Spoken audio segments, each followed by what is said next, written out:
This week's video is coming to you from Big White, or as we like to call it, Big Whiteout. Look at all that fog. We're supposed to be skiing, but we're kind of waiting for the fog to lift, and my daughter and I are then going to head out.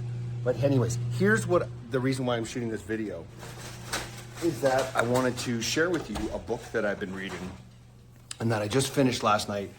It's one of the best books I've read in a long time. It's called Primal Intelligence by Angus Fletcher. It is incredible. This thing, wow. Now, for someone like myself who has a psychology degree, I love reading stuff like this. But what the gist is and how it affects you and how it impacts accountants is he's talking about the difference in where we've been focusing our brain power and where our true creative ability comes from is not from logic and processing data. And accountants are good on this. Like, it's where's the numbers? Crunch the numbers, crunch the numbers. It's all about the numbers.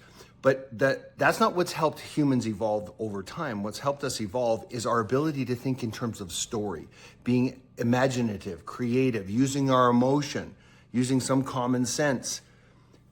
These four things, combining them all together is what makes us uniquely human.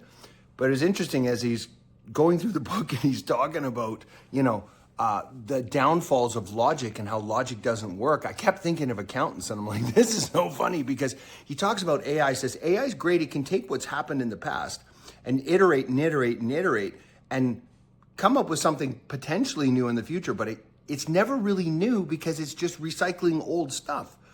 To have a really creative thought, you tap into the human ability to think in terms of story. And I won't go into the finer details of it, but what I wanted to just kind of reflect on is it reminded me of the joke of the accountant. It's like, why did the accountant cross the road? Because they did it in last year's file. So it's every time we pick up a file, everybody's looking to what happened last year, and you get trained that way. Just pick up last year's file, follow what was done, make sure the partner doesn't get pissed off and give you a bunch of review notes. Well, that's not helping clients. They need us to be creative. And that's a whole nother issue altogether. I remember telling one coaching client that they needed to be a creative accountant, and they I will never be a creative accountant. They thought somehow that meant, cheating the government or something. When I'm talking about being a creative accountant, I'm talking about be creative. Think of the story arc of what your client's going for. What is their story that they're trying to, what's their bigger, brighter future? I keep talking about their bigger, brighter future, but it's in a story arc.